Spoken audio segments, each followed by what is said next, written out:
गुरु जी को हम पहले 1999 में हमारे गुरु के दर्शन हुए थे।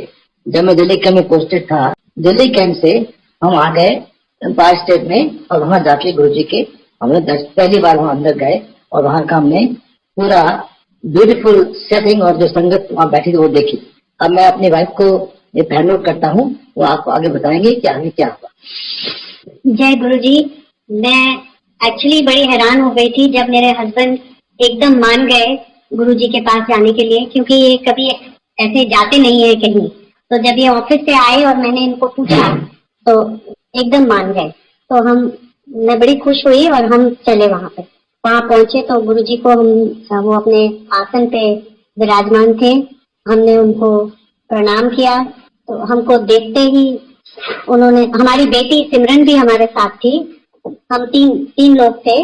और हमको देखते ही, मेरे हस्बैंड को देखते ही उन्होंने बोला, अच्छा आ गया तुम, बड़ा चंगा काम करके आया प्रोजेक्ट। तो उन दिनों कारगिल की लड़ाई अभी खत्म हुई थी और मेरे हस्बैंड ने हिस्सा लिया था और अच्छा काम किया था वहां पे, बोफोर्स चलाई थी। तो गुरुजी ने एकदम ही हमें मिलते ही ये बोला कि बड़ा चंगा काम करके आए हैं। मेरी बेटी थी हमारे साथ, तो उसको बोलते हैं लड़ो लड़ो पाई। she was studying for her law and she had finished her law, I think. Yes. So we were very surprised. Anyway, हम वहाँ बैठे, फिर उसके बाद प्रसाद मिला और लंगर खाया। तो लंगर खाने के पहले मैं जो आंटी के पास गई, मैंने कहा जो आपने, गुरुजी को तो पता ही नहीं था हम आएंगे, तो गुरुजी को हमारे बारे में ये सब कैसे पता। मैं भी बेवकूफ थी अनाड़ी, तो मैंने पूछ लिया। तो जो आंटी मेरी तरफ देख के बोलती हैं कि ये कैसा सवाल कर रहे हो, गुरुजी को सबके बारे में सब कुछ पता होता है। मैं बहुत हैरान। Anyway, this is how it all started for us. And उसके बाद हम लोग रेगुलरली, जब भी उन टाइम में हफ्ते में 2 बार ही होता था, तो जब भी हम जा पाते थे, हम एम्पायर स्टेट जाते थे। बड़ा मंदिर अभी तैयार नहीं हुआ था तब तक। प्रसाद मिलता था, गुरुजी एक हाथ से देते थे, हमारे दोनों हाथ भर जाते थे और वो दोनों हाथ भरे हुए देख के लगता था कि हम इस सबको पूरा खा पाएंगे कि नहीं खा पाएंगे। पर वो बड़े आराम से पूरा प्रसाद हम लोग खा लेते थे। और फिर जब ऐसे ही चलता, कभी हमको घुमाने भी ले जाते थे गुरुजी। एक बार गुड़गांव में वो ब्रिस्टल होटल नया खुला था, तो उन्होंने कहा चलो घूम के आते हैं। हम लोग सब गाड़ियों में बैठे और ब्रिस्टल होटल पहुंचे। वहां पे गुरुजी ने बोला कि अच्छा अब मैं थोड़ा बाहर सैर करूंगा, तुम लोग सब अंदर जाओ और विस्की पियो, जो भी करना है खाओ पियो और फिर आ जाना आप बाहर। हम लोग बहुत हैरान, पर फिर भी गुरुजी का हुक्म था तो हम लोग गए अंदर। और आधा घंटे के बाद हम बाहर आए तो गुरुजी वहीं बाहर टहल रहे थे, फिर उनके साथ वापस आ गए।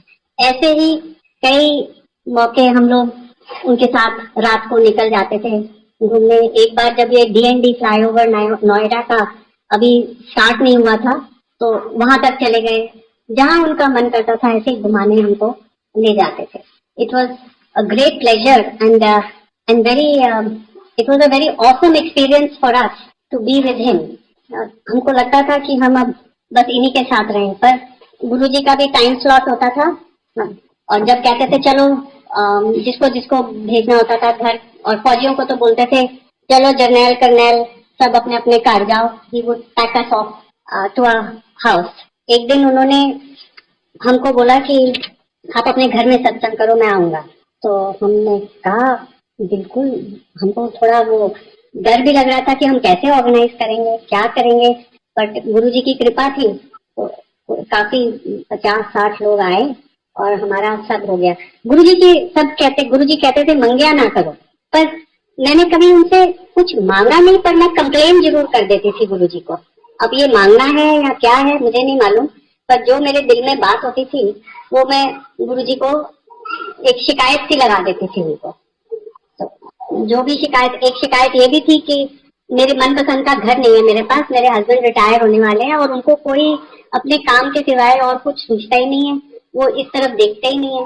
तो जब भी मैं कंप्लेन करती थी तो वो मेरी तरफ शिकायत करती थी, वो मेरी तरफ देखते थे और मुझे लगता था कि पता नहीं सुना भी है कि नहीं सुना है, बट वो मेरी गलतफहमी थी। वो सब कुछ रजिस्टर करते थे। तो जब उन्होंने कहा कि अपने घर में सत्संग करो उसके बाद, तो हमने किया। तो उन्होंने घर आए और उन्होंने हमको ब्लेसिंग दी और ये भी कहा कि जब अपना घर बनाओगे तो ऐसे ऐसे कर देना। तो हमने कहा ठीक है। तो वो थोड़े दिन के बाद मुझे समझ आई कि वो सब सुनते हैं, उनका जवाब देने का टाइम उस टाइम नहीं होता, पर अपने आप होता है। और उस सत्संग के दौरान एक बहुत अजीब सी एक घटना हुई कि प्रसाद, उन दिनों में पहले गुरुजी प्रसाद बांटते थे, लंगर बाद में शुरू होता था। तो गुरुजी प्रसाद बांट रहे थे, तो मैंने अंदर से लास्ट थाली प्रसाद की बाहर भेजी। तो जब वो चली गई तो थोड़ी देर बाद मेरे को गिट्टी अंकल ने बोला कि प्रसाद की थाली और भेजो, कम पड़ रहा है। तो मैं ऐसी घबरा के मैं अंदर आई। मैंने कहा फटाफट, प्रसाद तो खत्म हो गया, अब क्या करूंगी मैं। तो मैंने सोचा कि अब दोबारा से फटाफट बनाती हूँ प्रसाद। पर जैसे ही मैं किचन में जाके उनको तैयारी करनी शुरू करी और मैं डाइनिंग रूम में आई, तो वहां मुझे एक प्रसाद की थाली मिली, भरी हुई थाली। तो ये तो उन्हीं की कृपा थी, उनको मालूम था कि खत्म हो गया है प्रसाद, और वहां पे प्रसाद, फिर वो प्रसाद सबको बांटा। अब मैंने कभी पहले सत्संग करा नहीं है, this is my first time and I am very apprehensive and a little nervous कि मैं कुछ सही तरीके से आप लोगों से सत्संग कर पा रही हूँ कि नहीं कर पा रही हूँ। पर ये मैं जरूर बताऊंगी कि गुरुजी का जो, अब मैं गुरुजी के साथ कनेक्ट शब्द कीर्तन से होती हूँ। रोज सवेरे मैं शब्द कीर्तन सुनती हूँ और ध्यान मेरा गुरुजी के तरफ होता है। शब्द कीर्तन is my connect with Guruji. And एक बार मेरे हस्बैंड फिर वहां से पोस्ट आउट हो गए, तो हम नहीं आ पाए। मैं भी दिल्ली से बाहर चली गई। तो 2 या 3 साल के बाद मैं वापस आए, तो हम गए एम्पायर स्टेट गुरुजी के मंदिर। तो उन्होंने दूर से देखा और बोला, आंटी बड़े दिनों बाद आई हैं, आया करो। और मैं हैरान हो गई कि गुरुजी के पास इतने लोग आते हैं और गुरुजी सबको पहचानते हैं, सबका ध्यान होता है उनको। तो मैं तो ये कहूंगी कि गुरुजी की मेहर है, सबके ऊपर है। वो गुरुजी हैं जो निमानियों के मान है, नियोतियों की ओट है और नियात्रों के आसरे हैं। He is the ultimate and I will hand the thing over to my husband. जय गुरु जी। अभी शेर जी ने आपसे सत्संग किया और बताया कि हमारा इंट्रोडक्शन गुरु के साथ कैसे हुआ था। उसके बाद मैं कुछ ऐड करना चाहता हूँ कि जब हम पहली बार बड़ा मंदिर गए तो हम बहुत भीड़ थी, हम लाइन में खड़े थे और एकदम सिंगला अंकल उस वक्त बहुत गुरु जी के साथ रहते थे। तो एकदम आए, कहते जन सब आ गए हो, गुरु जी आपका वेट कर रहे हैं, और हमें बीच में निकाल के ले गए। हम बड़े हैरान हुए, इतनी भीड़ में गुरु जी कहाँ पर, कैसे हमें जान गए, कैसे पता लगा उनको यहाँ पर है। लेकिन उनकी कृपा थी और हमें अंदर जाकर दर्शन हुए, हमें उनको बिठाया। गुरु जी के बारे में आप कुछ एक्सप्लेन नहीं कर सकते, it's impossible. You can only feel it, you can only know that there is some power जो उनकी है, जो आप में समा सकती है, आपकी देखभाल कर सकती है और आप पर अपना आशीर्वाद दे सकती है। तो उस गुरु जी हमेशा कहते थे, जब हमारे पास आते हो इफ्स एंड बट्स बाहर छोड़ के आकर, इफ्स एंड बट्स नहीं होने चाहिए। लेकिन ये बहुत मुश्किल था साहब। हमारी जो एजुकेशन शुरू से रही है वो ये रही है कि हर बात में पूछो क्यों, कैसे, कहाँ होता है। और जब ये हमें बहुत समय लगा इस चीज को अपने दिल से दूर करने के लिए कि हम इस चीज को अपने से निकाल दें, और आहिस्ता आहिस्ता जैसे संगत में बैठते रहे, गुरु जी का दर्शन करते रहे, तो हमारी जो पूरी श्रद्धा है उनकी तरफ हो गई और हमने अपने आप को गुरु जी को सौंप दिया। मैं आपको बताना चाहता हूँ कि हमारे साथ एक बहुत अजीब इंसिडेंस हुआ है। एक दिन आजकल हम अंचल सदबरी में रहते हैं और एक दिन अचानक ही रश्मि आंटी और पंकज अंकल का फोन आया कि हम आपसे मिलने आ रहे हैं। तो वो तो हमारे पास पहले आए थे 1-2 बार सत्संग में यहाँ पर, और उस दिन आए और हम बैठे वहां पर बातें की उनसे। तो उन्होंने गुरु जी के बारे में बहुत कुछ बताया जो हम नहीं जानते थे। तो मैंने उनको बताया, रश्मि आंटी मुझे गुरु जी की आज बहुत देर बाद पहली बार ड्रीम आई है और मैं गुरु जी की सेवा कर रहा हूँ और मुझे समझ नहीं आई कि मैं क्या करूँ, मुझे इतनी खुशी हो रही थी। तो उन्होंने कहा कि आपको गुरु जी कुछ ब्लेसिंग देंगे, आपको ये उनका तरीका है आपको बताने के लिए। और सच में थोड़े दिनों में हमें ब्लेसिंग मिली। तो क्या ब्लेसिंग मिली? My wife mother had suffered from cancer, और इसीलिए हर साल हम अपनी वाइफ की मैं अपनी मेमोग्राफी कराता था, हर चेक करने के लिए कि सब ठीक ठाक है कि नहीं। अब मेरे 2 लड़कियां एक लड़का है। लड़की का, बड़ी लड़की का नाम सिमरन है, छोटे का नाम नानकी है और बेटे का नाम गोविंद है। तो हम हर साल एमोग्राम करा के चेक करते थे कि क्या इसमें सब ठीक ठाक हो जाए।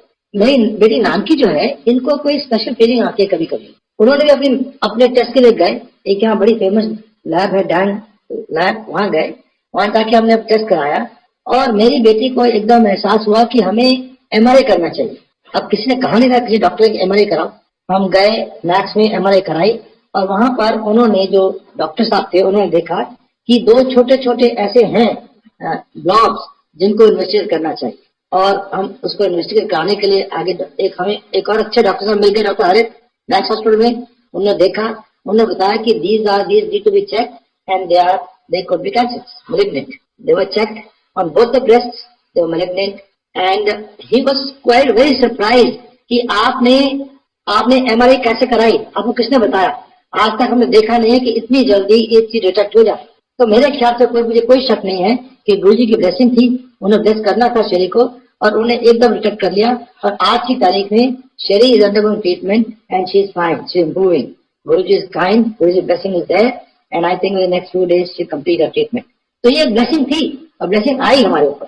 तो हम तो गुरुजी के हर वक्त उनके चरणों के बारे सोचते हैं, उन्हीं के बारे सोचते हैं और उनका इतना शुक्राना करना चाहते हैं कि वो कम पड़ता है। गुरुजी सबका, पूरी संगत का भला करें और सबका आशीर्वाद रखें, यही कह के हम इस सत्संग को खत्म कहना चाहता हूँ कि शुरू में जब हम एम्पायर स्टेट जाते थे तो शुरू में गुरुजी के तरीके हमें समझ नहीं आए। वहां पर हम बैठते थे और पहले चलने तक जब वहां गए तो हमें देर तक बिठा के रखते थे गुरुजी कि आप बैठो, बाकी संगत को जाओ, आप बैठो। हम बैठ जाते थे, बड़े खुश होते थे, गुरुजी हमें वहां रखा हुआ है, बिठा के रखा है, अपने दर्शन हो रहे हैं उनके। और कुछ दिनों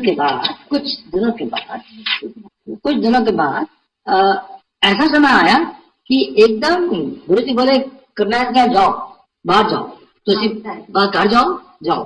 ऐसी बड़ी, हम लोग बड़ी अपनी नजर चुराते थे उनसे कि हमें ना देखे और ना बताएं, लेकिन उन्होंने ऐसे करना शुरू कर दिया। और हमें दिन में बड़ा दुख होता था कि हमें क्यों जल्दी भेज रहे हैं। लेकिन बाद में वीपी अंकल ने बताया कि गुरुजी का एक तरीका है सबको विदा करने का, कि सब अपने अपने घर सेफ पहुंच जाए। और उनको मालूम है हर इंसान का, यार इंसान के आगे क्या होने वाला, वो उनको मालूम है कि इतनी ब्लेसिंग आपकी जरूरत है, तो आपको ब्लेसिंग देके आपको भेजते हैं। इसलिए इस चीज का बुरा नहीं मानना कि उनकी अपनी शक्ति है, उससे वो ये सब इससे डील करते हैं। और गुरुजी ने जब भी हम बाहर जाते गुरुजी के साथ, आपको शेर ने बताया कि हम बाहर जाते थे, Guruji would always say live your life, live a good life, and he would say have your drinks. मुझे याद है जब हमारे घर सत्संग हुआ था तो सत्संग खत्म होने के बाद गुरुजी लंगर छका और लंगर छकने के बाद उन्होंने अपना जाने लगे तो कहते चलो अभी आप सब अंकल को विस्की पिलाओ। उनको मान लो फौजियों घर में ये नॉर्मल चीज है, कॉलन करते हैं लोग, विस्की पीते हैं। तो जब गुरुजी गए उस आशीर्वाद देकर और उसके बाद जब जाने के बाद हमने सब बैठ कर वहां पर all of us were there, we had tot of whisky and enjoyed ourselves. मैं एक बात और उस पर थोड़ा व्याख्या करना चाहता हूँ कि मेरी वाइफ को ये बहुत बड़ी थी कि इतने साल फौज में काटे हैं लेकिन अभी तक घर नहीं बना। और फौजी आदमी है, शुरू से कभी तंबू में कभी बंगले में रहते थे।